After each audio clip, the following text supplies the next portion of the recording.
UKIP leadership. My name is Gordon Davis. I'm the RO for the West Midlands, and some of you also might know me in my spare time as the Greek Finance Minister Yanis Varoufakis.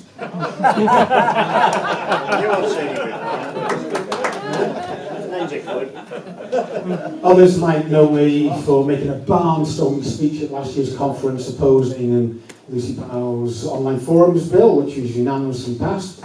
That's everybody's 5 minutes of fame, and that was mine. I'm still living off it and not stopped talking about it. And everybody backed it. But tonight's not about me. It's about the 4 candidates that we have left sitting in front of us. They've had a whirlwind tour up and down the country. 12 hustings, very gruelling. They're up to some of them, I don't know if all of them, but some of them up to Glasgow even tomorrow. That's quite a schedule for us to put them through, and I'm very sorry about that, but we all look to you for great things in the future, and maybe you just have to put up with that horrible schedule until we get you in place. So tonight's format will be this. I will give 10 minutes to each candidate to put forward their views on party policy, where they would take the direction of UKIP, what their personal bid credentials are, in fact anything they want to say for 10 minutes. Then I will ask a series of questions that have been emailed to me from the branches. There's about 7 of those. It's not mandatory that each of the candidates answers them. If they have an opinion on the matter, they can offer an answer, or simply they can just not put up the hand and want to answer that.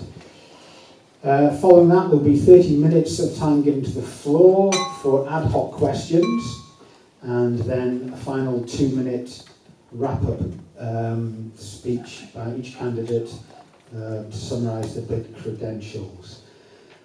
So that's it. Now, I would have normally run it in alphabetical order of surname, but I know Ben's wife is in Labour.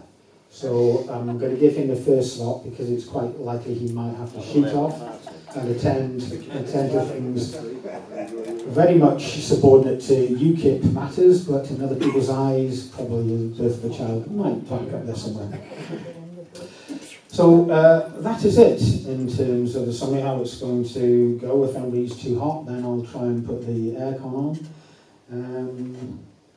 There we have it. All right, so putting Ben forward and giving him his 10 minutes, which I'll have in the time that he doesn't have to take the whole 10 minutes, but he can certainly talk about what he wants to get across as a message to you. Do you need the microphone, or do you just want to stand up and shout? I'd probably shout, I guess. Can everybody hear him?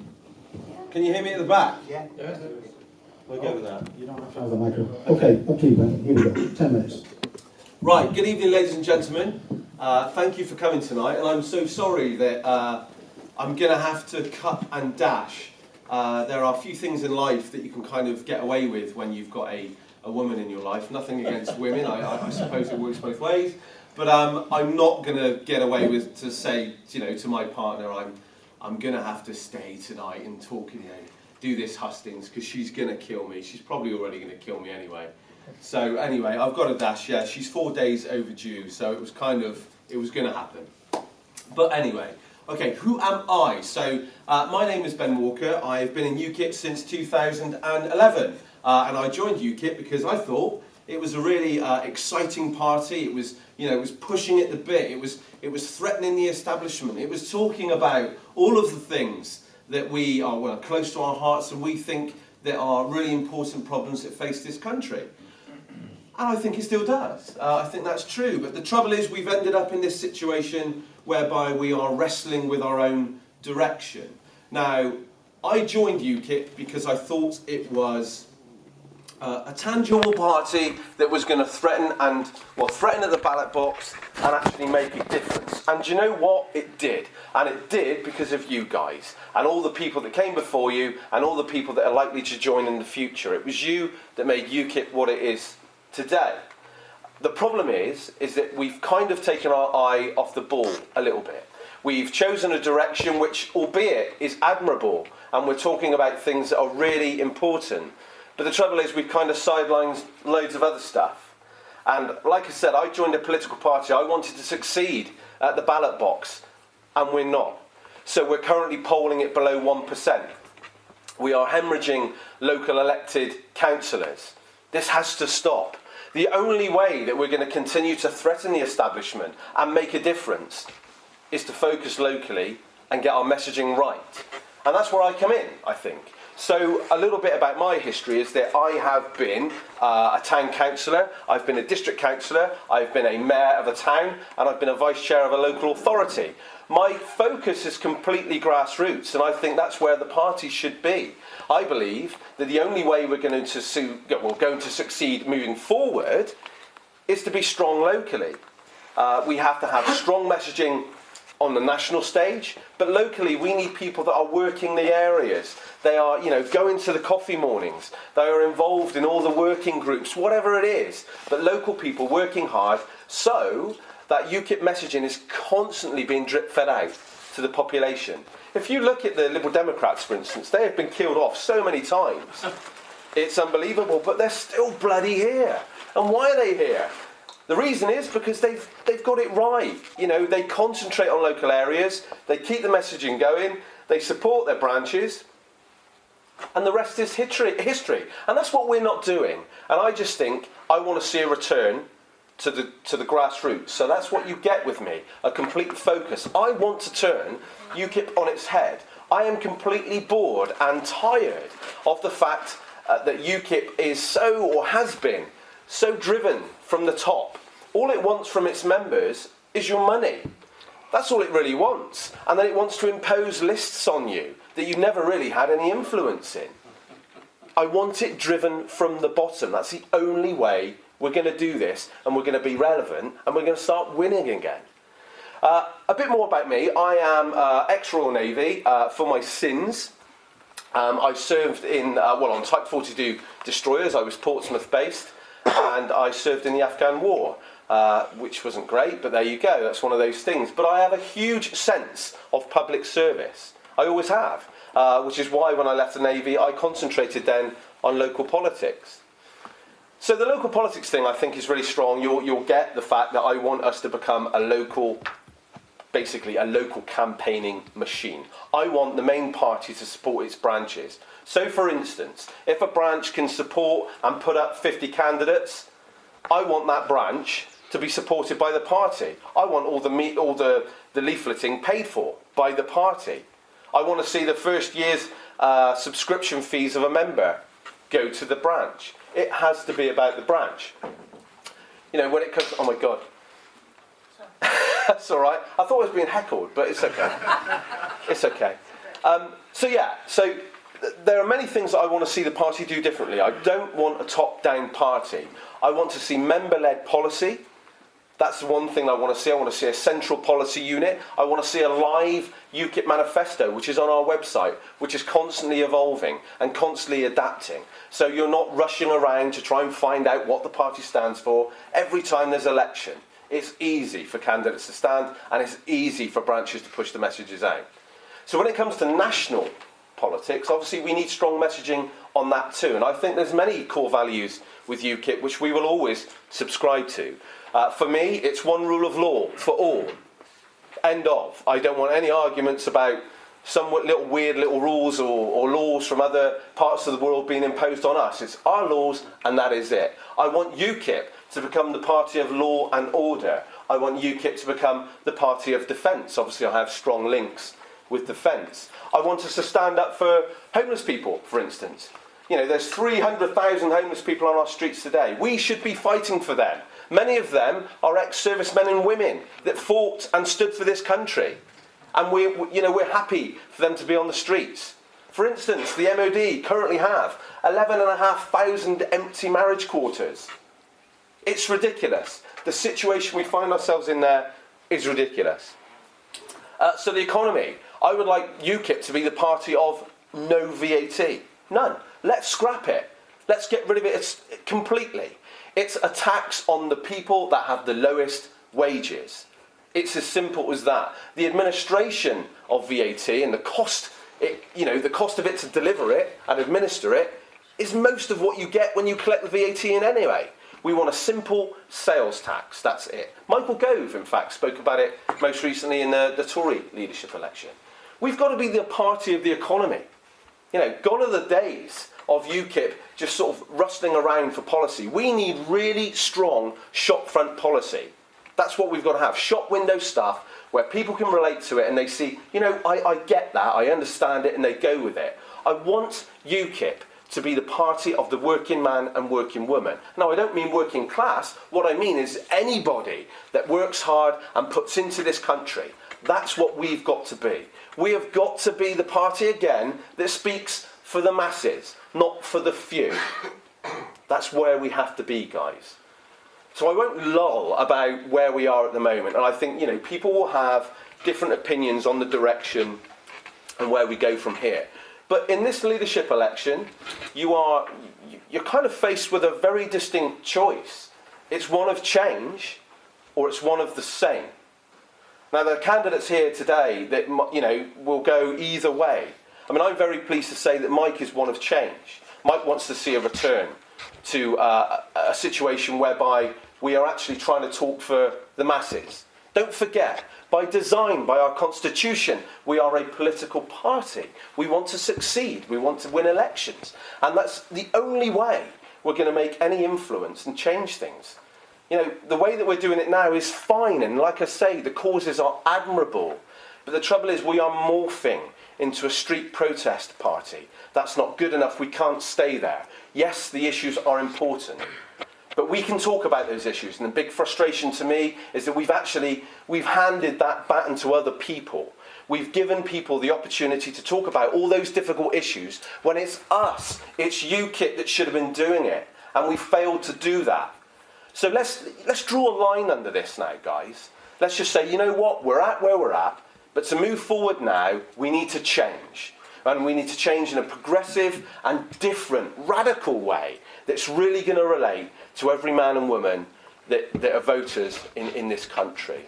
And I just hope, and I'm sorry that I can't be here to answer your questions tonight, but you can, if you are online, if you've got access to the internet, check out the website and then you can send me an email and I will answer any questions that you may have. And I apologise that I can't do this tonight, but I love you all, but I just don't want my head kicked in. I've got to try and survive this birth just as she has. So thank you very much. But like I say, you're the party, okay? It's not us.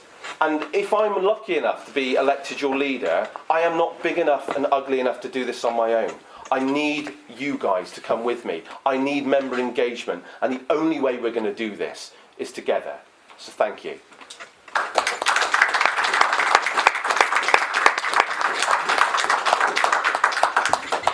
Are you shooting then? Yeah, because honestly, I don't want a broken face. Sorry. Okay. Thank you, guys. Cheers. Good luck. Yeah, cheers. Good luck. Thanks, mate. Good luck. Thank you. Good luck. Thank you. Good luck. Don't drop the baby. Oh, no, Thank you. Cheers. Right, thank you very much, Ben. Next then in alphabetical order is Richard Braine. Richard, you have 10 minutes to convince us. Thank you, Gordon. I'm Richard Braine. I'm chairman of the West London branch of UKIP. I have been a Eurosceptic my entire adult life. As a teenager, I looked at what was happening in Brussels and the EU, and it seemed to me to be remarkably similar to the plan for the Soviet Union. It immediately seemed like a bad idea. I did some work for the Referendum Party in the 1990s, and ever since then I voted UKIP, and then I was a borough manager during the great glorious referendum. I was borough manager for Grassroots Out and for Vote Leave, and my borough got the second highest Leave vote out of all central London boroughs. I've got to talk about Gerard. As you all know, Gerard has served this party. He was a founding member. He served it for 27 years. He's been actually a very successful leader, growing the membership by about 10,000. He sadly isn't here today standing because he's been denied it by the NEC. The NEC thinks that it needs to make decisions like that on behalf of the members, and that the members are not fit to choose for themselves who they would like to actually lead this party. I held back from coming into the leadership when Gerard announced that he would. And then when he was stopped from standing, I was told that I could then join again because of that.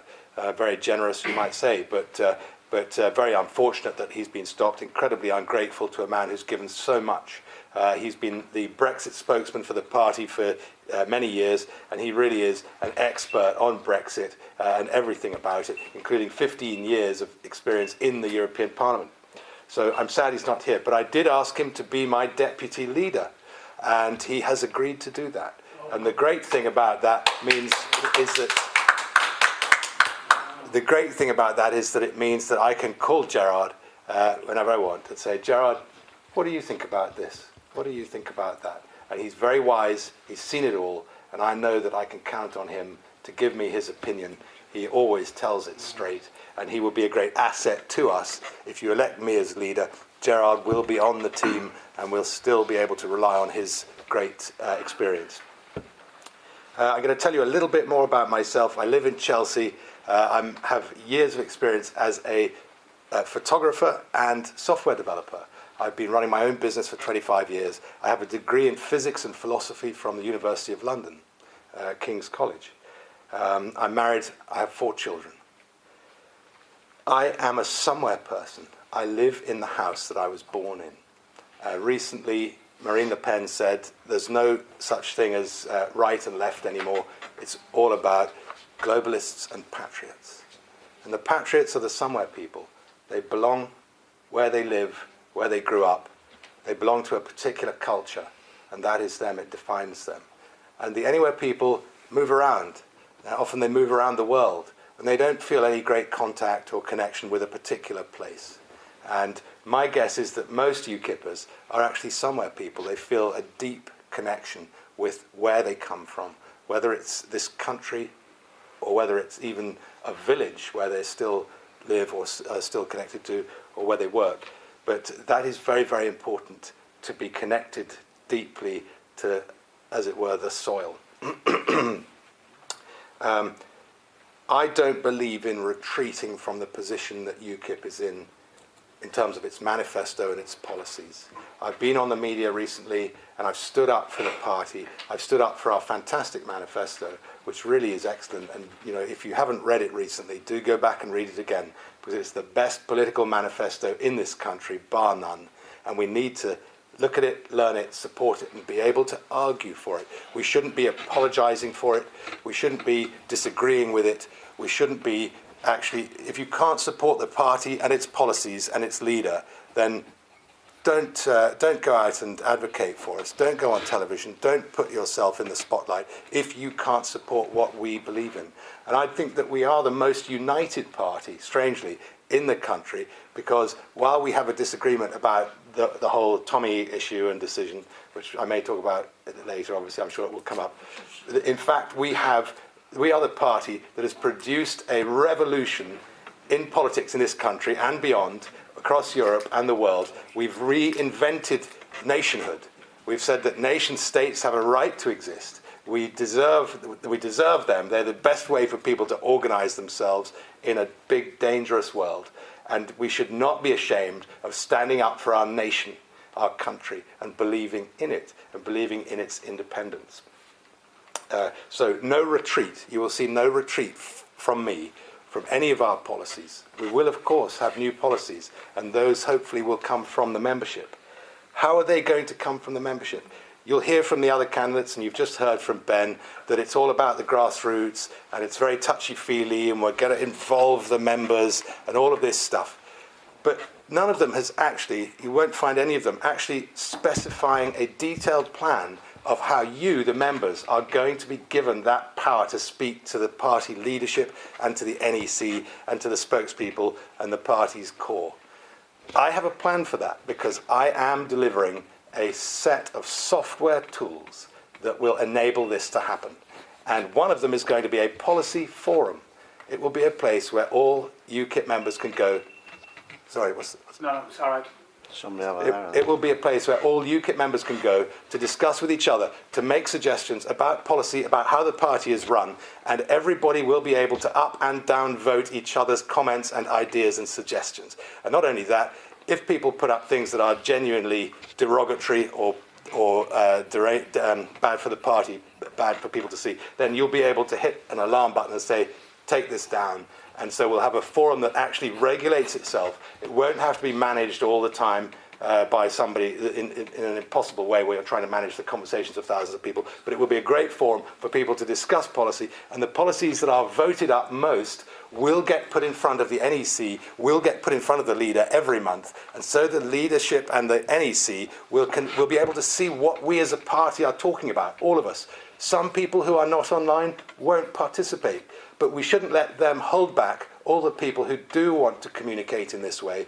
This party's fallen behind in terms of software tools, online tools, and the ways that people are communicating now. And we need to catch up. And so this forum must be delivered. The next software tool I'm going to bring to you is a canvassing tool. I've already written it. I can demonstrate it to any of you afterwards in the bar if we're going to stay on for a bit. And I'll show you the canvassing tool. We used it in a local election a few months ago. This is an example of a leaflet that we put out for that election, and we did well in that election. The tool worked beautifully, and we were able from 5 p.m. onwards to go and knock on doors of people that actually said they were going to vote UKIP and say, we think that you haven't voted because we haven't seen you at the polling station. Would you come and vote? And we were literally walking people to the polling station. The biggest advantage of that, apart from the fact that it will increase our percentage by 1 or 2% for a start, is that it puts us in touch with people that actually support us, and we have a record of that. After those elections, we can send them a letter and say thank you for voting UKIP. Please get involved. Please join us. Please come and meet us. So I've already written that tool. I can show it to you. It's going to be rolled out. If I'm the leader, I'm going to be able to make these software plans happen much more easily and quickly. People won't be standing in my way. Sometimes in this party, it's difficult to get things done because you can't have the authority to do it. And I will have the authority as leader to make this happen so that you will have this in your hands.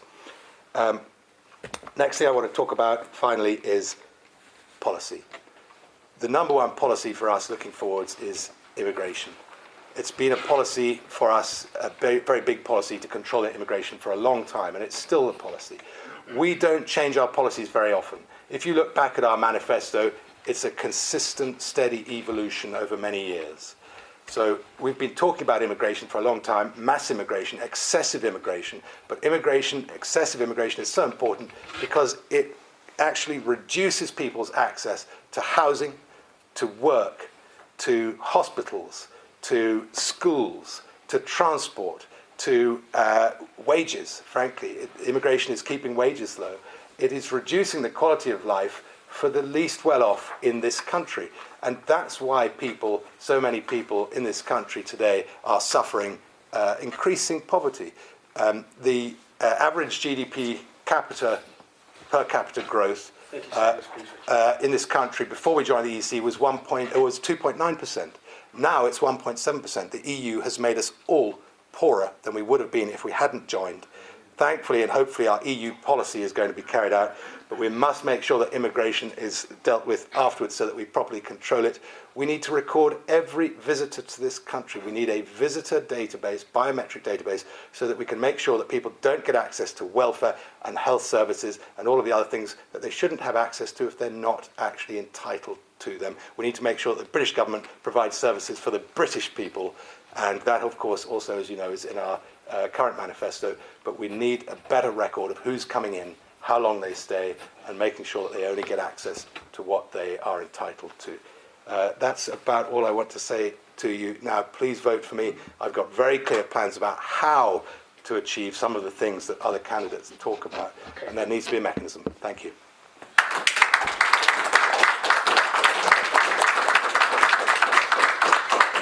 See if I can reset this camera if you can work this camera. So we want to listen to the speeches, GoPros. I'm not very impressed with them. Go amateur. Yeah, 60%. Anyway, I know Callum's catching it as well, so don't worry, you won't be annexed off. We'll find a way of doing this between the two of us. Oh, it's fine. I'm joking.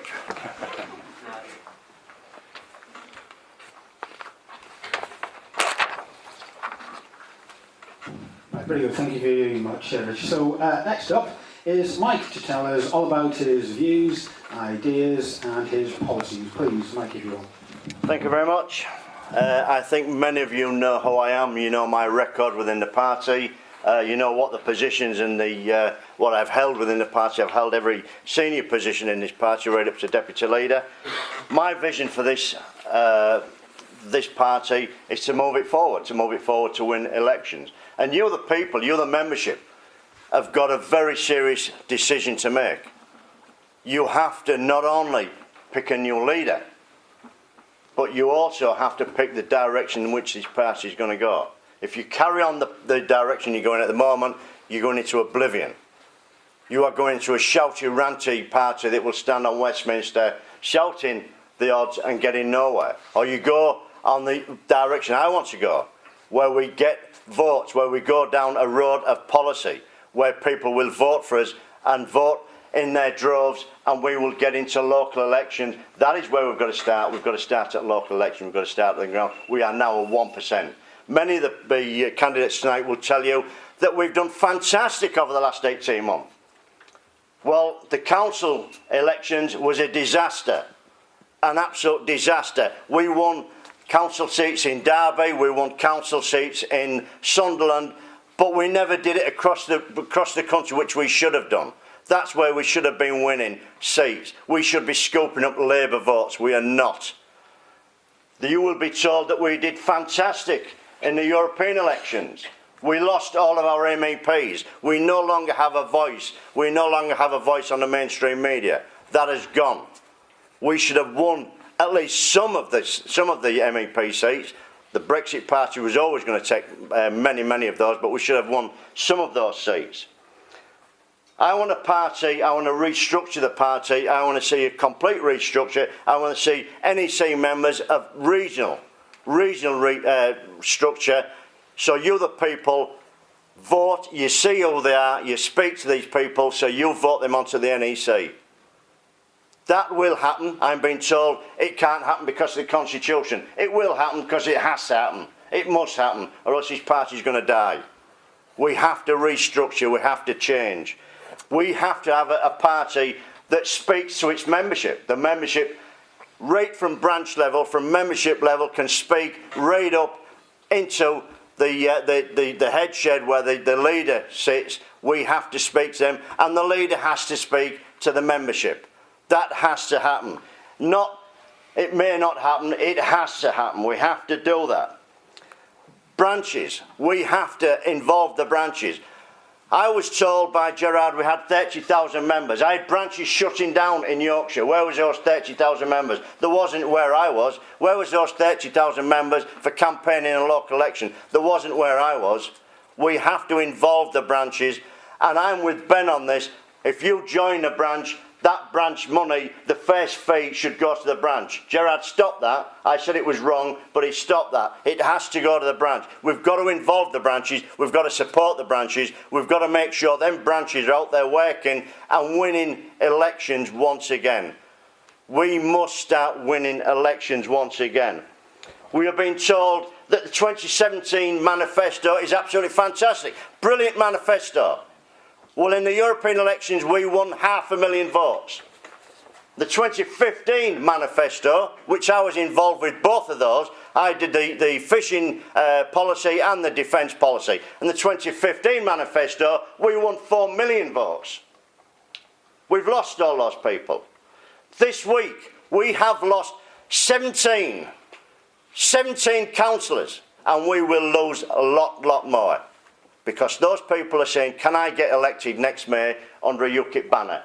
No, I'm going to the Brexit Party. We've got to stop that. We've got to bring those people back. We've got to be an electoral threat where those people will stick with us and say, yes, I can win and I can be proud to campaign under a UKIP banner once again.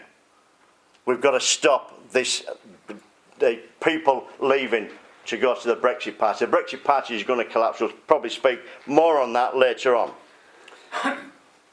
we have to have, and if you see, you've got my leaflet there, you will see the restructure of the party. I want a policy group where the people, we've got lots of talent within this party. We've got to start using that talent. Never been used before. We need to use the talent that we've got. And we've got to get a policy group where we listen to those people and we start bringing policy from people who actually do the job, the work there. They've done it all their lives. So they give us the policies, and and also I want to see more women on the policy group. I want to see more women within the party and policy spokesmen. Women that's got talent, women that's worked in areas. We need to see more women doing that. We need, Richard's on about an app. He's going to give us this app. It's fantastic, this app. It's going to tell us this street's all going to vote for us. Go down the street, they're all going to vote for us. I've got it on my app. They all voted for us before. But if you haven't got anybody to go, are you going to vote for me? Then that app is useless. We need people to go and knock on doors. We haven't got those people. They've gone. They've disappeared. The people that could be a DNO, the people that could work and know how to campaign have all gone to Nigel's Brexit Party. We need to bring those people back. We need to start getting out and knocking on doors. We need to, he's right, we need to get a grip of immigration. But there's two things here. We always used to say this, and it's been forgotten. Immigration and migration. Two different things, completely two different things. Immigration is people coming in from the Commonwealth, from India, from Pakistan, from wherever.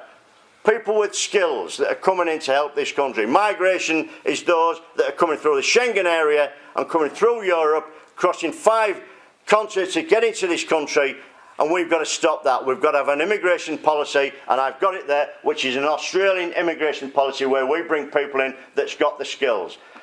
I'm sick to death of hearing people, and Labour do this all the time, that we cannot get people to work. I do not believe that families are sitting at home on social security and do not want to work. It's soul destroying. I've been on social security. I had a wife and 2 kids. I've been on social security. It's soul destroying. People want to work. We've got to get British people back working. And whilst we've got an open border to Europe, 500 million people coming into this country, there's a wage compression on that stops the whole of it. We've got to stop that. We've got to have an immigration policy that stops that. I've got that immigration policy, and we need to push that. We need border control. We've got to put investment in our border control. I come through King George Dock regularly, and I speak to the border control, and their morale is very, very low because there's no investment into that border control. We need to start investing in that. And my idea is for vessels to go around the coast of this country, but they'll be twofold. They'll be there to protect the fishermen, British fishermen, catching British fish in British waters, landing in British ports, and processing British factories and sent across the world. But those vessels that I'm saying should be out there making sure that they are British vessels and not foreign vessels. But they can also be out there making sure that these illegal immigrants are not coming into our country. I spent 5 weeks in Calais and saw what was coming into this country. Young men of fighting age coming into this country on the back of wagons, in cars, in the boats of cars and everything. We've got to stop that. And we need to put investment in the border control. There's many, many things I want to do. There's many ideas I want to push forward. And as leader, if you vote for me as leader, I will push these things forward. I've seen this party from every angle. I've been there from a member, right through to regional organiser, regional chairman, right through to delegation leader, to the party whip, right up to deputy leader. I've seen and been at every angle where this party comes from. I know I can change this party. But it has to be changed through restructure, through membership, and the membership are key to this, because it's got to be a teamwork. There is no I in team. We've got to be a team. We've got to work. And it's not going to be easy. I'm telling you now, this thing is going to take a long while to turn around. We have to work and bring this party back round again and be proud to go out on the streets to wear that rosette and to campaign to change people's lives. Ordinary people, the people out there on the street, the ordinary working man and woman. And Richard said he's not talking about working class. I stood in Grimsby and I call myself working class. And the left wing has said to me, oh, that's terrible, you call yourself working class. I'm proud to be working class. I'm a lad from Hull. I come off Hazel Road, the fishing industry. I'm proud to be working class. We need to get out there and bring those people on board, bring the Labour vote on board. We can do that if we work together. If you vote for me as leader, we can do that. Thank you very much.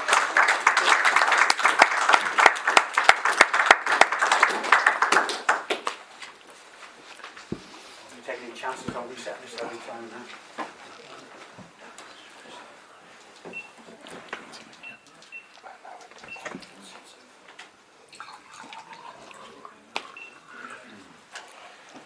Gordon, is it possible to put air conditioning on? Yeah, it would be wonderful. A little bit warm. I'm going to heat it up a little bit more now. Yeah, the heating. Definitely need the air conditioning. Never worked them things. Lower, lower. 27? 20? 20, yeah. Let's leave as low as you can go. Let's see if it actually does anything. Friends, I'm Freddie Vatcher. I am the regional chairman of UKIP in London. Someone time in. Now, I have produced a detailed brief CV here, and there's a reason for that, because I'm not leaving any holes in. I'm calling it brief only because I've got a sense of humour, the sense of humour that is required to maintain sanity in the crazy country that we have been forced to live in now. It's become crazy because they haven't listened to us. We've got to get them listening to us again. Now, I'm told I'm supposed to tell you, if you want to look for reasons to vote for me, don't listen to me about it. Listen to what Stuart Agnew, an MEP of ours who is not more respected, who is more respected or equally respected as any other MEP. He's written the bit in light yellow. That's from him. He's telling you why you should vote for me. I'll, however, tell you a few things about me. I, too, am a physicist and a mathematician, too. I have degrees in those subjects with first class. I have an accounting qualification with first class from Guildhall University in London.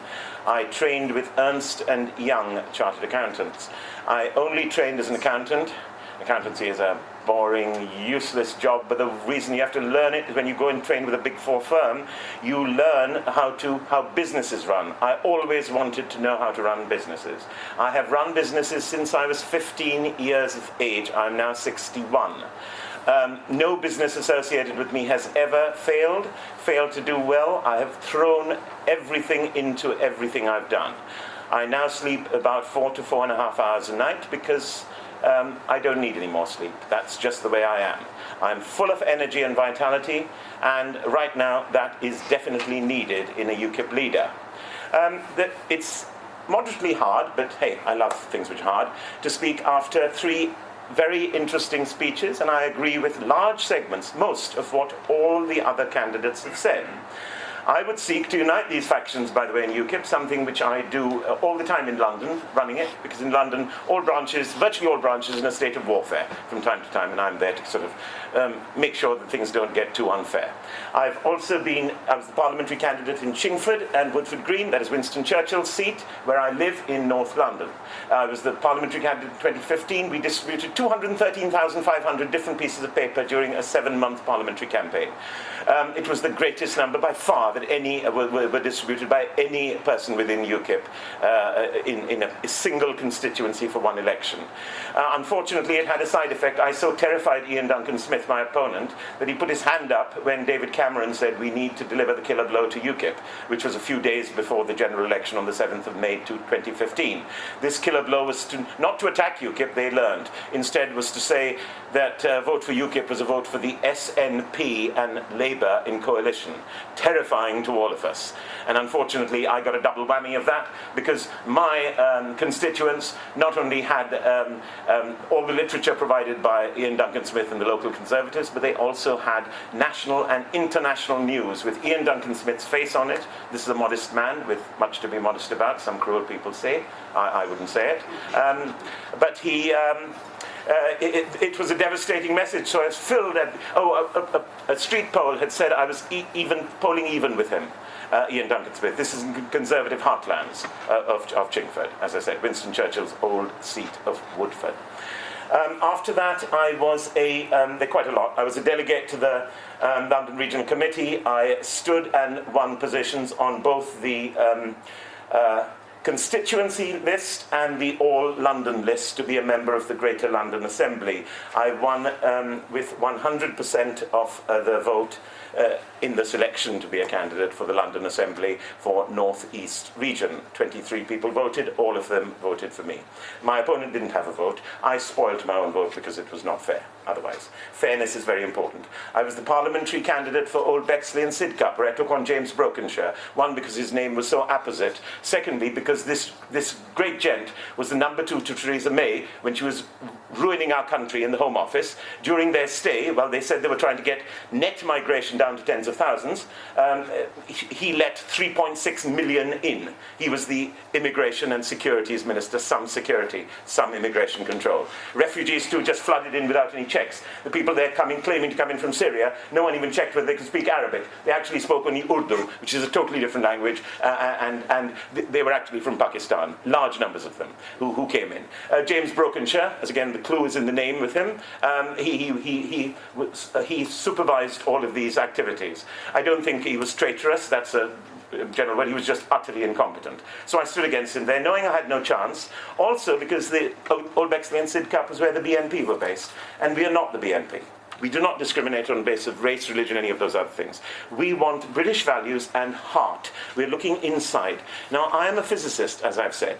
I have a daughter. When I brought up my daughter, I brought her up telling her that all the most important things in life, all of them, are things we cannot measure with tools or measuring devices. All of them are in here. And that's the same value which I hold. I bring sincerity to it because I am sincere. I don't have another mode. We've touched on many, many things, and I don't have enough time, and the margins are too small for the notes. I'm glad that Ben did his naval service when he did, because if he'd waited a few more years to get born, there wouldn't have been a navy for him to serve in. We have aircraft carriers without aircraft. We have armoured vehicles without armour, and we have soldiers being told to basically buy some of their kit on eBay or something like that. Our country is broken. We need a strong UKIP to fix it, not a UKIP that is dismissed as some sort of far-right party, which we're certainly not. Not really, I don't even understand what the words mean. It usually means a lefty has lost the argument. And that is repeatedly the case. Now, Gerard Batten is mentioned by Richard, is a personal friend of mine. I've known him for a couple more years closely than Richard has. He has been also my MEP in London. Gerard is a good and sincere man. He did not collect all of the money he could have collected from the EU. He chose not to do so. He's a principled man, but he has made mistakes, big ones. And now the media have got him corralled as being this person which he isn't. And unfortunately, it's too expensive for us. It's too expensive for the country. Important though Gerard is, important though all of you are, the country's more important. We can't wait to fix this media misperception. Gerard would remain a friend. I too would consult with him very regularly.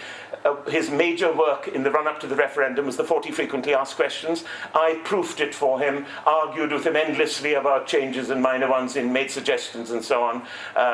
Not for the purpose of having my name on it, because it isn't, but because I wanted to make damn sure that everything in it was bulletproof, because the press were going to come at us like anything on it, which they did, but simply because it was true. This was a no-holds-barred book on how to get out.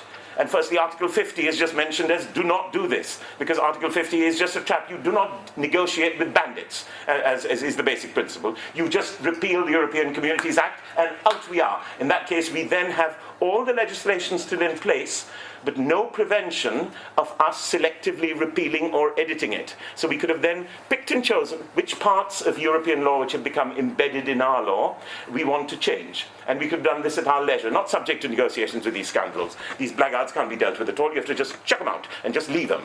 Now, Richard has also made a very valid point about software, and he's totally correct. I've been blocked in just the same way that he was blocked.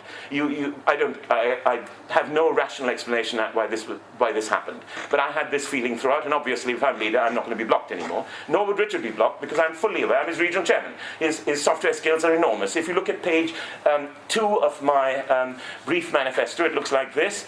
17 lines down, and again about 35 lines down, you will find my own computer software house, Digital Precision, Television Limited, highly successful. I was its starter, founder, chief executive, and owner. We produced 150 programs, which about 20 of them were programs that people said couldn't be done. I'm afraid I must comment on the forums thing. I've never done it before in public, but the idea of forums, we have revisited it. However fast the button is to say, this is a bad post, delete it. The tag team who work for the Daily Mirror, who will sign up as UKIP members... Say again? Right. Who will sign up as members, will then put extremely unpleasant material in there, and then the second one will screenshot and say, this is what UKIPers talk about. Look, how to snuff cocaine, or how to shoot gay people, or some other nonsense. This is inserted posts by them. It's not that I claim to be able to walk on water, but I know some of the things which sound like good ideas first are actually not. They've been tried before and they will not work. Now, my strength is, I think, that I can bring the two sides together in what is becoming an increasingly polarised debate within UKIP.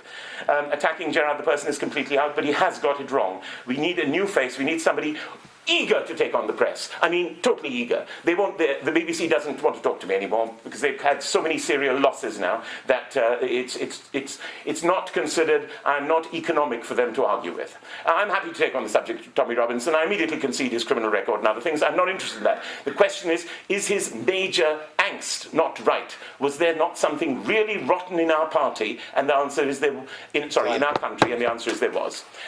Now, please vote for me. You will get honour, and you will get a battle, and you'll be proud to be UKIP. Thank you, sirs. Okay, so that's the first segment over in tonight's hustings. The next one is a series of questions that have been emailed to me from branches, so they get their priority on their propositions being put forward. The candidates don't have to answer these if they're not particularly energised by the question, or they might. It's a session where the answers ideally are quite brief, and it's the kind of off the top of your head responses that the media would pose to us, but with a flavour specific to our members' concerns. So, the first question that I will put forward, and any of the candidates can answer if they want, is this one. Party financing. Give us your ideas for providing us with a sound financial basis. My city connections, of which I generally wouldn't normally speak, currently won't touch us with the barge pole, simply because they'd have to do it through trust funds and so on, because they feel that we are tainted. We know we're not, but it's perception. They're the ones who are actually writing out the checks. In that case, they would also need a degree of protection. It would not come directly from the sources. We, as a political party, have to be very careful about things like that, because there is a lot of legislation about who funds political parties. You don't want us to be run by the Russians, for example, quietly, or by any of these other groups. Some of these ideas which I have, will detoxify the party. Not that I view UKIP as toxic. I view us as being true to lots of ideals, but we are being mischaracterized, lied about, calumniated. We are being attacked at every level within the mainstream media. I use the word mainstream media as if it was a singular noun, because it might as well be a singular noun. They're all arraigned in one group against us. I, in fact, was late for my very first hustings, because I was right at the other, which was in Devon, in Tiverton, because I was the other side of the country speaking to a potential donor who will not give... I believe he will provide substantial funds if I become leader, because he knows I will not put up with some of this sleaze and nastiness that has been going on in our party. None of my fellow candidates is involved in any of that sort of nastiness and unpleasantness, but there are people in our party who have been, and this has been going on a long time. There have been questions which have left intelligent people scratching their heads, wondering why on earth we do this. We do all these things correct and we shoot ourselves in the foot. And hey, sometimes it's a coincidence, but sometimes it's not. It was designed to fail. These are not crackpot theories of just mine. They're not crackpot theories at all. They are actually factual. We have to clear all this up, because donors look very clearly at value for money. Donors as well, we can't go to them with simply as lambs to the slaughter, as babes in the wood, because very often they want something back. We could have had Aaron Banks as our party chairman. It would be a very, very expensive thing for us to do, because we've been seen as a party of millionaires. So summarise, I have got the city contacts. We need to have a leader who will make UKIP clean, and this means in their eyes, not in ours. And that means several remembrance of connections with the past. Some of those faces just can't be there anymore, however unfair it may be. Without the money, we can't survive, and I'm afraid lots of people giving £100, it's not going to solve it. We need people giving hundreds of thousands of pounds, indeed sometimes maybe millions of pounds, and pledging it over a time scale. The party is very expensive to run. We are in a deep hole now, and we have to get out of it now, otherwise we will die from financial reasons. Does anybody else have any points they want to make, or do you want to skip that? Yeah, how long do we have to answer these questions, by the way? Well, depending how much interest I've got in the answer, quite frankly, quite frankly, if you can keep them to 30 seconds, that would be beautiful. Yes. Was I over that? Well, first of all, of the candidates here, I'm the only one that's had a proper meeting with the party's treasurer and sat down and gone through the party's finances properly. Now, Mike told us last night that he'd had lunch with the party treasurer. I don't know if that's the same thing as having a proper meeting with other party staff present to go through the actual details of it. The way we're going to grow funding is, one, we're going to have a shop. Okay, and we're going to make money out of it. Two, we're going to continue the methods that are already being used by Carl Benjamin, where we've got a UKIP channel on YouTube that's actually making money. People are paying to watch, and they are grateful for it, and they enjoy it. Three, we're going to grow the membership. Membership, as you know, grew by 10,000 under Gerald Batten. Some of it's come back since he's not been leader, but hopefully that's going to continue to grow. Four, the system, the donors obviously are very important, and I'm going to approach donors. I'm going to do my very, very best to sweet talk them into supporting the party by making sure that they understand I firmly believe the party has a future, and I'm going to make it a big success, and they're going to be proud to be UKIP donors one day. 5, we're going to have a glory rating on the software. Everybody who stands for this party in an election, everybody who does hundreds of canvassing knocks on people's doors, everybody who really contributes and is appreciated in the forums, and everybody who's prepared to actually make donations for glory points. They're all going to get glory points onto their UKIP accounts, and that is going to actually increase their ability to communicate with the leadership and with the NEC. So people are going to be more recognised for being donors to this party, which is very important. Everything that you donate will be counted and will be on your record so that we know how committed you are, and that gives you the right to be heard. 6, crowdfunding is also going to help, and we're going to get people in the party to crowdfund in lots of different ways to bring in money for the party. So those are the ways that I plan to actually bring in funds and solve this problem. Any comment, Mike? I've known Mark Allen, the party treasurer, for over 10 years. I had a business lunch with him, very long, very enjoyable, so I went through everything with him. So I've done that. Membership under me hopefully will rise. We have lost majority of the serious donors. We have donors now, but they are being asked more and more to donate to this party, and it's becoming onerous for these people. The big donors, Christopher Mills, have all disappeared. They've gone to the Brexit Party. We need to bring those back, and we'll bring them back when we become a successful team and we're electorally successful, and they will come back to us.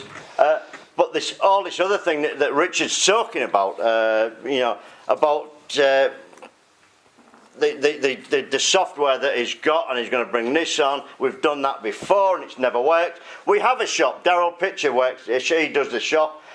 Gerard was going to bring some guy on that was going to bring a shop. We was going to raise thousands a month. It never happened. In 18 months, it never happened. It didn't work. It didn't happen. We have a shop there. If it could bring thousands, it'd be absolutely fantastic. We need to do that.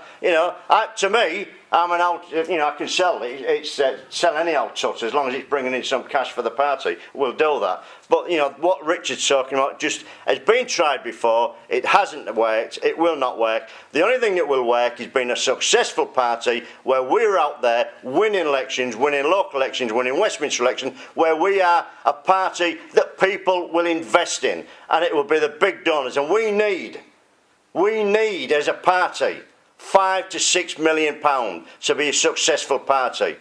That is what Farage has brought in with his lot, and he's got a double page in the Telegraph or whatever it was the other day. We need to do that, and any leader that takes on needs to have that figure in his head and say, this is what I've got to raise. Not pittance from a shop that we're getting from the very hard work that Daryl's doing. the membership fees that are coming in. Gerard saved the party because he asked you people to donate to the party, and very generously you did, and branches did, and then 2 people died and left a legacy. That is fantastic, but it won't save us. We need to bring serious money in. Okay, thank you very much. mate. Excuse me. Can we ask? Go on, I'll mention a bear. Can we ask Darryl what the shop has made? What his shop has made in the last year? Not a lot. How much, Darryl? Not a lot. Right, I can't give you the actual total profit margin. I can tell you that since September, which is when it went back online, we've had something like 11,000 orders, which averages at about £20 a time. The reality is that since the election cycle finished, orders are more or less dried up. You're lucky if you get 2 or 3 a week. May I have another point? I already have the accounts. I don't need treasurer to tell me anything. I'm a qualified accountant from Ernst & Young. I know a lot more about accounting than any of the treasurers of, that UKIP has had, with all respect to them. Many of them have come to me to ask for advice. So, we are in dire straits, mate. We need to get out of it fast. That's it. Okay. Right, next question. I've been asked this a few times, so I'll just summarise it in my own words. What do the candidates think about standing aside for the Brexit Party in a general election where they have a much better chance of winning in some constituencies than others? Mike, put his hand up first. We are an electoral, we're a party, a political party. We stand in every election. I've worked with Farage for many years. I know him. I've worked very closely with him. Worked closely with him in the Parliament. I wouldn't trust him as far as I could throw him. We will get a seat that has a majority of thousands. We will give him a seat that's got a couple of hundred. That is the deal that we will get with the Brexit Party. But from the conversations I've had today with somebody that's very close to the Brexit Party, it's a scam. The party's a scam. They are charging £100 to stand, to go to a selection for the Brexit Party, and out of that they come out and they say, sorry, you haven't been successful this time. Or you may get a letter that says you have been successful, but we aren't going to tell you where you're going to stand, so you can't go out and work your ground, because it's not going to happen. These people will not stand at the next election. If there is a general election, I hope not, because we're not in a position to fight it. We will if we have to, but we really are not. If you get a constituency where you're going to get a Tory and the Tory-like party, you know, the Tory party is not going to allow that. They're going to shut him down. Lord Farage is on his way to the House of Lords. They're cleansing him at the moment by saying, if you've seen what they call it today, so he said, Farage has now got the Brexit Party and he's no longer far right. They're cleansing the guy because he's done absolutely brilliant for the Brexit Party. He's got the Tory Party back on side again, and that's his result. He's going to go into the House of Lords. I would never ever deal with Farage. I would not join the Brexit Party. I'd rather cut my right leg off than deal with Nigel Farage again. When he said to us that we are skin-headed, tattooed thugs, I fell out with him and I sent a letter to him and called him an absolute hypocrite. I signed a letter that he made us all sign in 2014 that if I left the party I would hand my seat back to the party. I stuck to that, absolutely. To the last day, I stuck to that. I honoured that. I was a UKIP MEP. You people got me voted in as a UKIP MEP, and I stuck to that. Farage, soon as he got a chance to jump ship, he jumped ship, and he held his seat. The man is a scoundrel. He's a snake oil salesman. I wouldn't have anything to do with him. Well, we'll take that as a no, then no panic.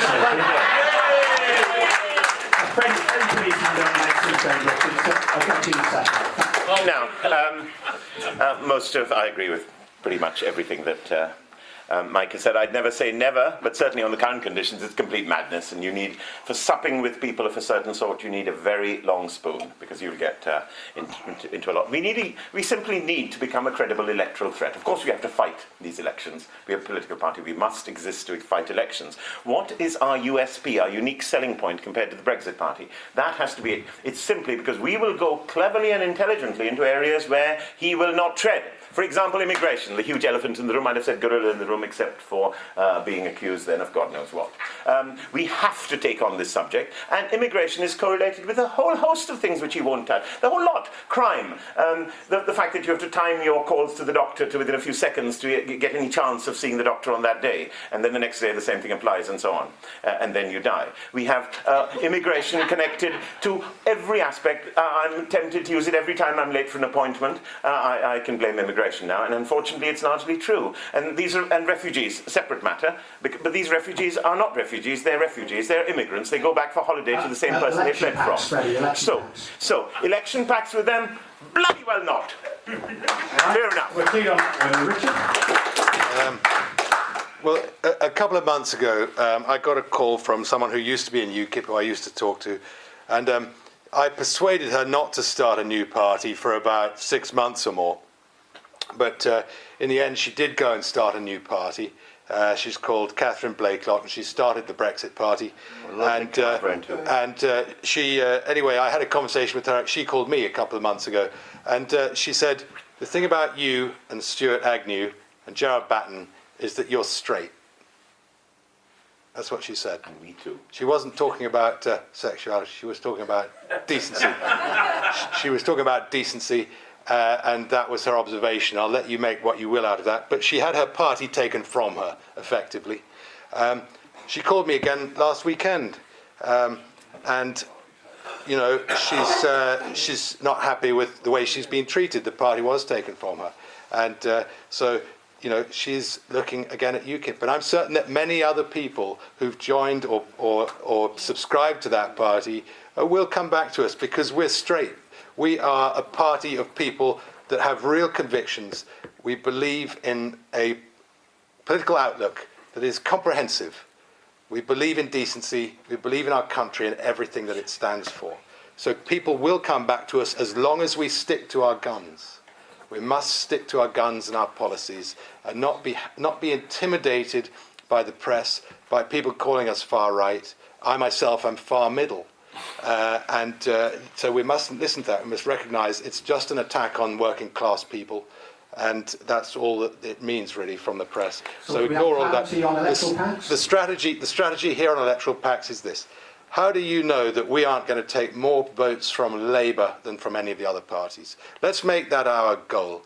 Let's take votes from Labour. Let's expose Corbyn and everything that he stands for. Let's expose the people that are in Labour now that are crypto-Marxists, anti-Semites, and frankly every kind of scoundrel, people who go into Parliament illegally to vote when they're on parole and try to obstruct the freedom of this country. Let's actually attack them and make sure that we take even more votes from Labour than we do from anyone else. Okay, thank you very much, Richard. The next question, anybody want to answer this one? Should there be a devolved English Parliament as there are for Scotland, Wales and Northern Ireland? I didn't even get to answer the question in Freddie's hand. Right. I think you ripped a shirt you did it that way. There is a principle of fairness which underpins British society.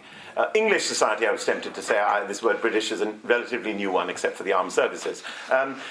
This is ridiculous. I mean, they have 2 votes and we have 1. Now we fund them. I'll talk about my own branch. I'm a regional chairman, but I'm talking about my branch, which is Redbridge and Waltham Forest, in the Epping Forest in London. The oldest regularly attending member, charming gentleman, he said we should have actually supported the Scots in their bid for independence, because they're utterly incompetent. The SNP have no clue, they're communists, they'll screw up everything, and they'll go bankrupt. They're only relying on a high oil price. Once oil goes down, they'll be bankrupt, and then we can buy them back for a quarter of the price. Now that's the sort of dealing which we want. We don't have to be ashamed for being English over here. This is ridiculous. We're being done over because we are gullible, and that is a word you will find in real dictionaries. Don't be gullible and look it up. up.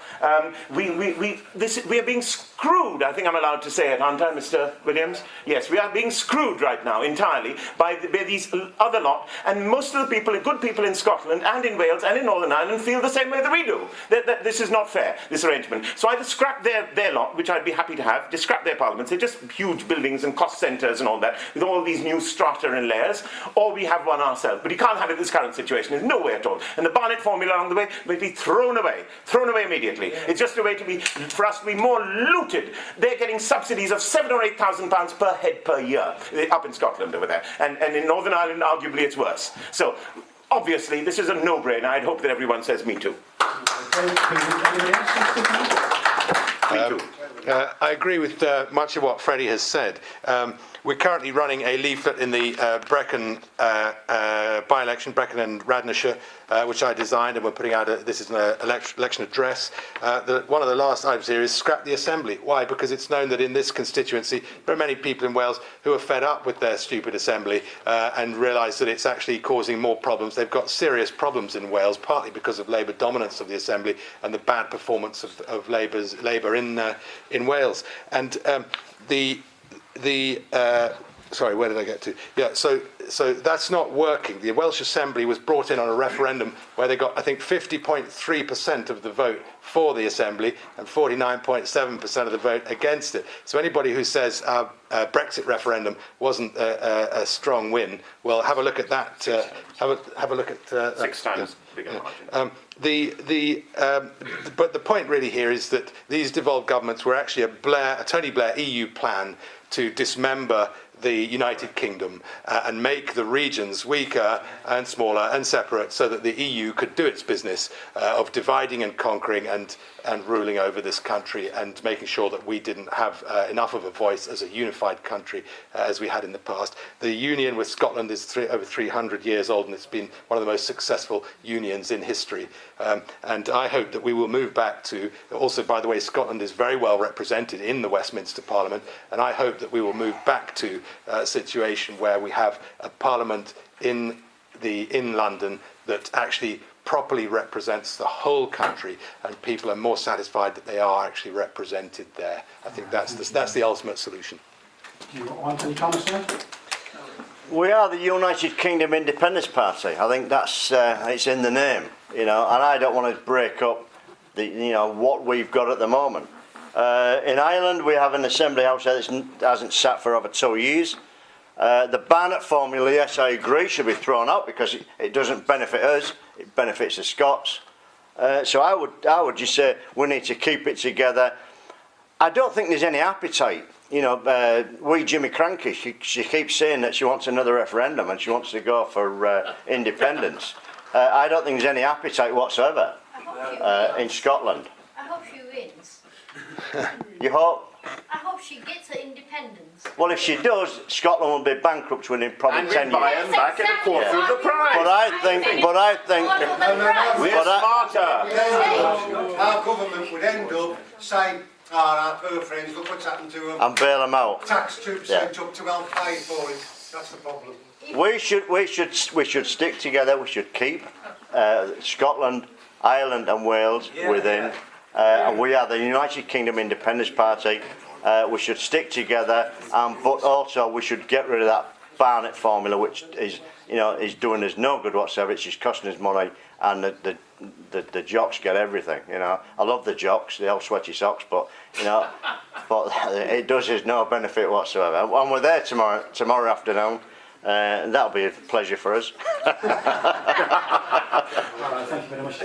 Occasionally you'll get a curveball question from the media, and this one came in to me, and I just thought, see how they handle this, because I'm not entirely sure what the question says myself. So, here we go. The collection of data by companies or the state, what would be your policy, and do you know what re-identification means? That's the curveball. He beat you on that one this time, Freddie, just for this one. So does anybody know what re-identification means? Yes, no. I'm going to explain this to you. Okay, go on then. We're the UK Independence Party, and there's a lot of kinds of independence. Obviously, the main one is that we want our independence from the EU. But there are lots of other ways of being independent, and independence is good. we are actually dependent on many people in this country are dependent on a welfare state in ways that they shouldn't be.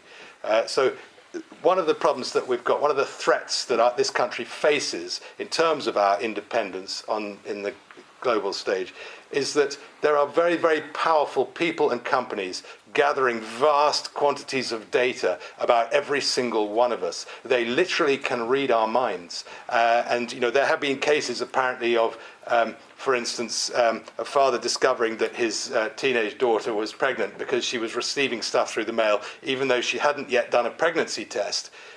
Because the kinds of things that she was searching for online were driven by a change in hormones of her body, and this great computer in the sky had spotted this. So when the terrorists flew into the Twin Towers in New York, one of the first things that was done by the intelligence agencies is contact the firms in Atlanta, Georgia, which specialize in data re-identification. I'm going to quickly tell you what that is. Companies are not allowed to sell your data about you unless they take away your name and address and phone number, in which case it's anonymized. And so they sell the data in huge quantities. Your credit card firm are doing it, your petrol loyalty cards. Everybody's selling all this vast bulk data about everything that we do. And the first thing that the companies who buy it do when they get it is they go straight to a data re-identification company, and those companies immediately put back your name and address and phone number and identity onto the data that they had been sold, because they have software that does this with absolutely extraordinary reliability and accuracy, 99% accuracy. And that's how companies are selling vast quantities of data about us. But that's just one thing, one way that we are intruded upon. Our telephones report where we are. The intelligence agencies, as we know from the Snowden revelations, are tracking everything that we do. They're buying this data in bulk or just asking for it, demanding it from companies like Apple, Microsoft, Google, and all of them. So we are being spied on like never before. And this puts huge levels of power into the hands of a tiny number of people, into the hands of governments. It is becoming increasingly difficult, probably impossible very soon, to participate in activities against the state. And that's great if you think that the state and government can always be relied on and trusted and is always perfect and makes the right judgments.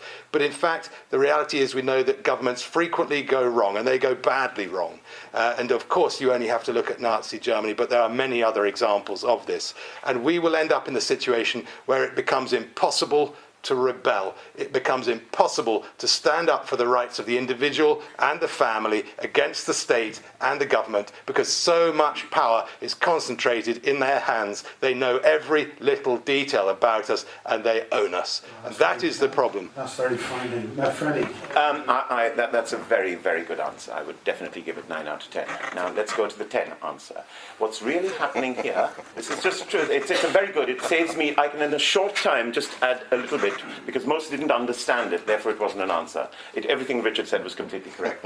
When we have data, this is just too hot, I've got to move. Listen to him. When we have got data, you often are giving data and they tell you it's being anonymized. That means this group, all of you are being pooled together, let's say. And so you have no danger, you see, because you're all anonymized. However, there are other bits of information they've got from other databases, sometimes from public source ones, which they can get, which will allow them to take that anonymous data and work out that somebody in this room likes wearing shoes with red shoelaces. And suddenly they've identified... Told you not to mention that. And you didn't want to be identified. You thought the data you gave was anonymous. Now, I know there's no harm in having shoes with red shoelaces on, but you thought you were protected. Richard was totally right. They know more about you than you know yourself. They know that a lady is pregnant before she knows it herself because of the pattern. Nothing to do with red shoelaces, please. There's no connection there. Yes. So why is it called re-identification? Because you supposedly gave up your you gave your data freely because you knew it was going to be anonymized. But they will identify you from the anonymized data by using other correlating it with other data they have on you, and they're bloody good at it. They know you better than you know you. This is absolutely terrifying. A state that knows more than you do. I'm frightened carrying a mobile phone, which seems to be smarter than I am, except at chess. It's a frightening, terrifying position to be in. And what use they will be in it, we know, because we are not crypto-Marxists. We know if the state has untrammeled powers, it will abuse them. That is the nature of the state. Right, It has to be kept under control. Hopefully I pass as well, Richard. Anything to add to that, Mike? Sorry about the Do you know anything about this? Obviously, it's a big issue, and perhaps I should have not gone re-identification. I'm just a daft lad from the back streets of Hull. I didn't know anything about this. What I don't know is every time you pick that up and speak on that, you know, they're listening in. I know in the Parliament there was listening to whatever we said. There is things in that, chips in that they know exactly where you are. It can work well for the intelligence services when they're looking for criminals whatsoever. I know there's people, you may get an email from someone that somebody scoped up your email addresses and you get an email unwarranted, unwanted, but it comes through and it was all on GDPR. It's against GDPR that we passed in the European Union. So there's all these things going on, and it is frightening what's happening. We're against it. I don't want all these spies, you know, the spies in the street, the TV cameras and everything else. It's Big Brother. It's Big Brother happening now. But what do we do about it? You know, it's a long way down the road. We've got to pull that back. How do you pull it back at the moment? I have no idea. But it's very, very frightening just how much information a government has on everybody in this room and, you know, everybody here.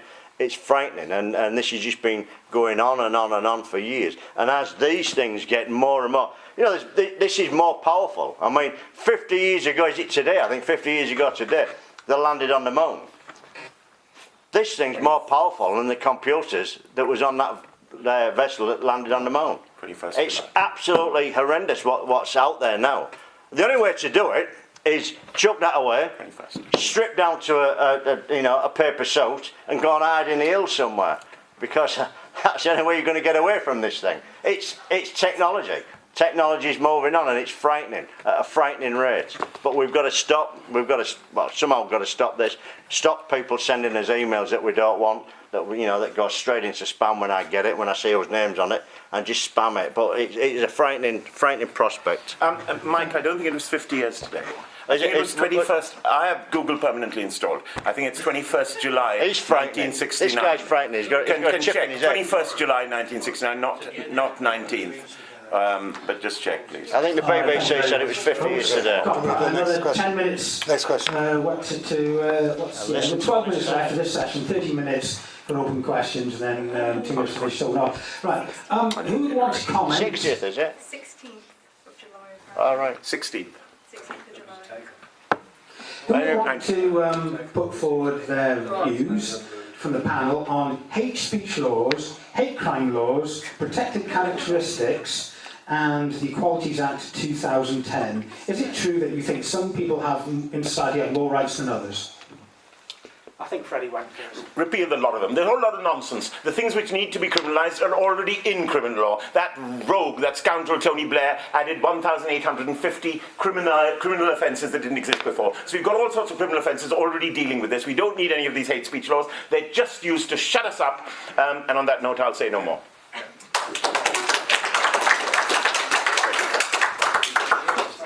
I agree with Freddie, absolutely right. We don't need to have hate speech laws. We've got plenty of laws. Laws should actually deal... when I was young, we used to say, sticks and stones may break my bones, but words will never hurt me. Obviously, we do have laws about defamation, libel and slander and so on, and that's right. And certainly, if it comes to incitement to do violence, then I really think we do need to uphold the law we have. People can apparently just hand out copies of books in Leicester Square that tell people to go and kill their neighbours because their neighbours don't believe the same things as they do, and that's apparently legal. But in fact, our incitement laws ought to cover that, and I think the law should be upheld on that. People distributing any literature that says go and kill innocent people and is a sincere command to do so, I mean, it is illegal. The law should be upheld on that. When it comes to expressing hatred, people should be able to express hatred freely. There's no reason not to, just because they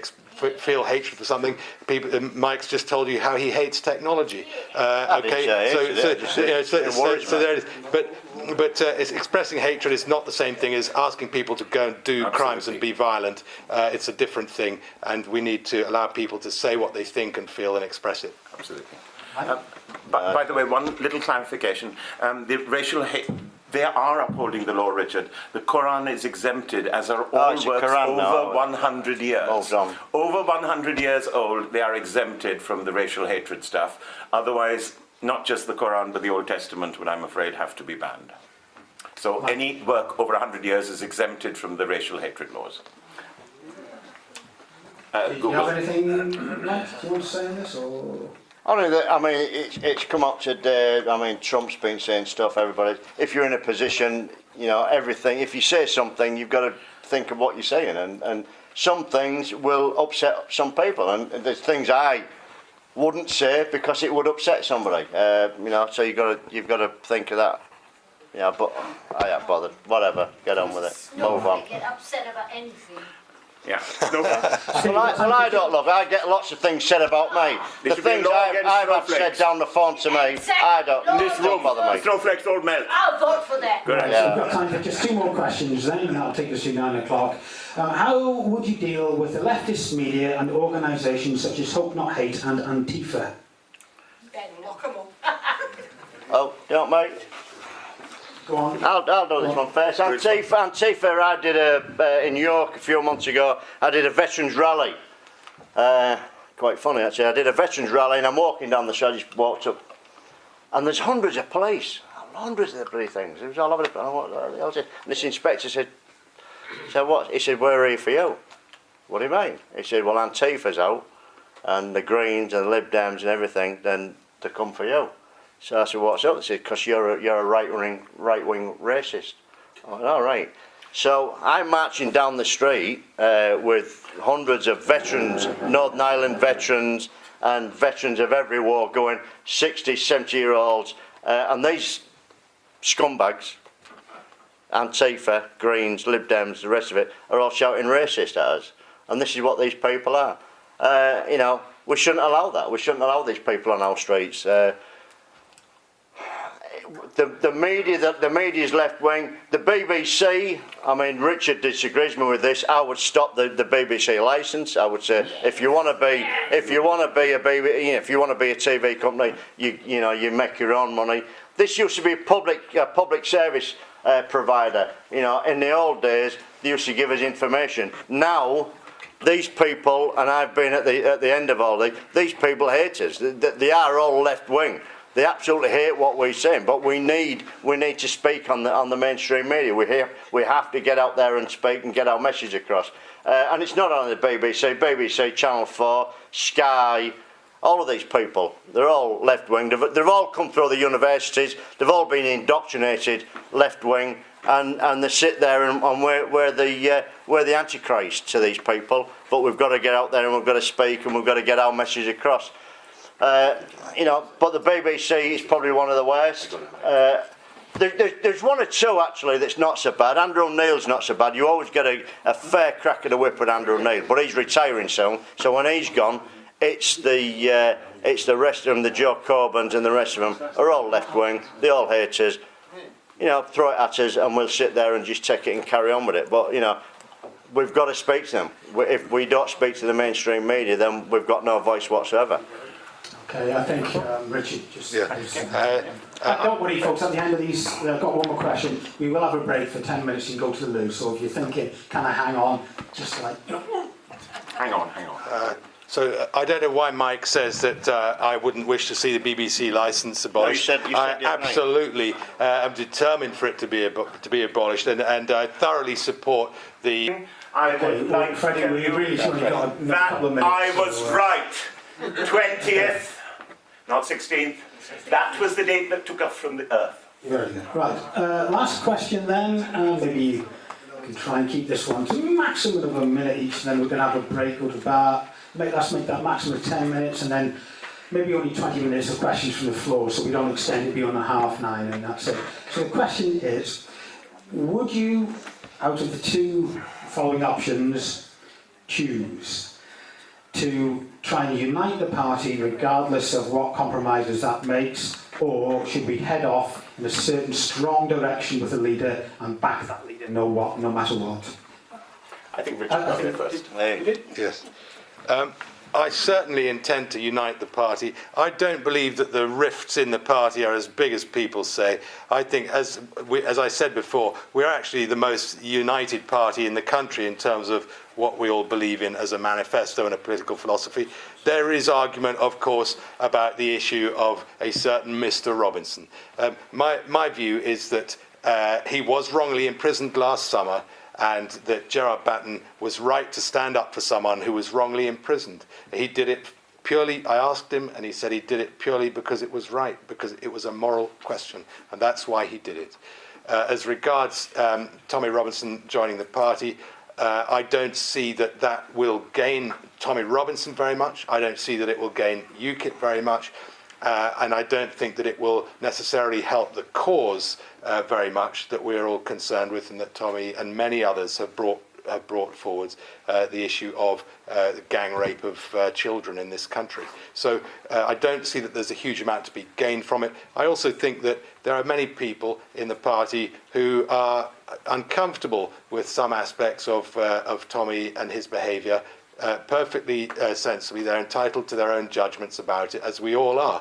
And so people in UKIP should be entitled to go and campaign for him if they want, and support him if they want, and others shouldn't have to. And for that reason, it shouldn't be a party issue, and the party should simply let things be as they are. We have very good rules that deal with the problem of entryism by extremists and people who have a track record of being racist. We're better than the Tories, better than Labour on that front, because we have got rules that stop people coming from certain prescribed organisations from entering the party. And so we should uphold those rules. Those rules allow us to be able to say, hand on heart, to people who accuse us of being racist and extremist, no, we are not. We are very careful not to allow people to come into the party and preach that kind of politics. And we should be very proud of that. We should be proud of the party for having these rules, and we should keep those rules as they are. All right, thank you, Freddie. You were next. Yes, that is entirely correct. I'm glad that my wise counsel has prevailed on these things widely within the party. There's no suggestion that others did not already think that way before. We have to keep them roughly as they are, because we're going to be attacked anyway. We don't want to give our enemies extra sticks. We can do our damn good job fighting back. We're not surrendering in any way, but we're just sticking to what we've been doing on this. Tommy is guilty, in my opinion, of 2 of the 3 counts of which he was found guilty. He was found guilty on 3, but the party is not about Tommy Robinson. This is on the retrial. He just was guilty. Any of those of you who think he wasn't, I'll be happy to explain it chapter and verse. I've done it after virtually every hustings I've been to, and I persuaded them that I'm right. Middle ground, I don't think he harassed those Torags enough to meet the legal standard. So, Yeah, just come on, Tommy Robinson. Now, I've had a problem for about 12 months in my branch in Cannock Chase. People supported him, people against him. The problem was, I always thought it was a problem when Gerard took him on, regardless. I said it'd be a problem, and it cost us a lot of members. We did gain quite a few members recently, but only a few, nothing compared to what we lost. And quite clearly they all came from the EDL or BNP mindset, if you could understand. you are doing as if they're crazy. I said, well, maybe what happened with Tommy Robinson originally, yes, people were showing me things, yeah, he was persecuted by the police. That is true, he was. Fair enough, that's not a problem. That is true. But he cannot deny why he went to jail last week. You cannot, correct. Any person in there was in court, in private, just court of justice. Okay, let's So let me We'll take questions from the floor later. To put on social media, you wouldn't be very happy with it, and he quite clearly broke the law. Look, some of the things we're doing about Tommy is not because it's Tommy, it's because, as Richard said, and as Gerard said, it's the right Let's try and stick to the question about uniting the party. Yes, uniting the party.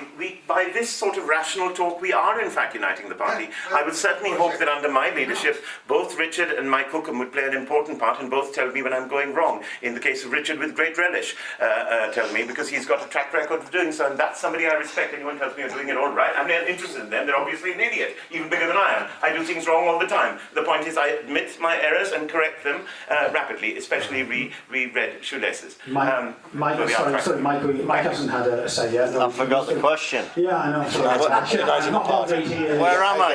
Where am I? I'll tell you. The question is, in summary, Unite the party. Should we compromise on policy just to unite the party, or should we have a strong leader that says, I'm going off in this direction, please support me? I've been very clear on this throughout the months. I'm clear on it over the last week or two, the meetings that we've had, the debates we've had. And I've said, as we started off today, we've got a clear choice. You people have got a clear choice. And I beg you, I am absolutely begging you to pick the right choice. Because if we carry on where we're going, we are finished. We have to change, we have to be tactical, we have to be clever, we have to be tactical and change our direction to gain votes. If you want to carry on where you're going, fair enough. But we have to be an electoral force, and to do that, we have to change direction. Carry on, Freddie. No, that's it. We're done. Just very quickly, Richard, if you finish that and then we'll have this break. Yes, very quickly, the issue of members lost and gained and votes lost and gained. I know from my branch that we really lost a vast number of members under Henry Bolton, and we seem to have gained a lot of members under Tommy Robinson. No. And under Gerard Batten. No. And throughout this whole last year, I've seen my branch grow. My branch has grown. That's all I can tell you. And by the way, don't forget that we went from 18,000 members up to nearly 30,000 members through this period. So the claim that it's only cost us members is actually wrong. 10,000 we've lost. No. 20,000 we're at the moment. Now, the next issue is votes. And if you look at votes this year in the council elections and in the European parliamentary elections, in fact, we haven't done as badly. The mainstream media want you to agree with Mike and say that it's all been a great disaster, and it isn't a great disaster. Last night we were in Newcastle, and I was talking to a fellow that got 41% in a local election and was elected for UKIP. So it hasn't been a disaster. We have had some areas of great success, possibly unprecedented success in some areas. We haven't stood.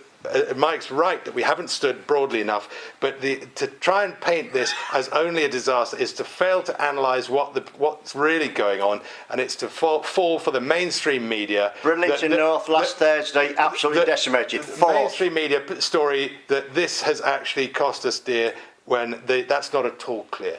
Okay, very good. Rebuttal only. Richard is an honourable and honest person, and he is talking about one branch of which he is the chairman. I am the chairman of an entire region with 630 odd wards in it. I can tell you the membership is falling again, and it's falling, and we unfortunately just tell the truth. In fact, Richard also is a very competent scientist and knows that connecting cause and effect is hard. Correlation is not causation, but it's very hard to know. Otherwise, drug testing companies wouldn't spend billions of dollars a year trying to work out what drug actually fixes something. Here, unfortunately, we're seeing this, and I'm allowed to touch you. Richard is a superb branch chairman. He's an excellent branch chairman. That's why his branch numbers may be going up, but it's unfortunately not indicative of the average branch. I'm not being facetious about this. It's absolutely true. I'm Richard's biggest backer on all this sort of stuff. 18,000 to 30,000. How did that happen? How many? We're down to 20,000 at the moment. Unfortunately, we are losing members. Mike Hookem is sadly correct over here. Sorry? I have the London region. I have a region. A region goes down to, in your cases, counties, and within counties, branches. I'm giving you the region data, and I have national data as well, because I know how much we've been quoted by the Electoral Commission. Not the Electoral Commission, I beg your pardon, by the Electoral Reform. Not society, but Electoral Reform Services Company, because people have criticised the NEC for not running these elections through them. And I know from this how many members we have. We really are going to have to wrap this up, because I'm sorry, otherwise we'll be going way past 9:30. I don't want to do this. Okay. So please, let's be back here at just on 1:15.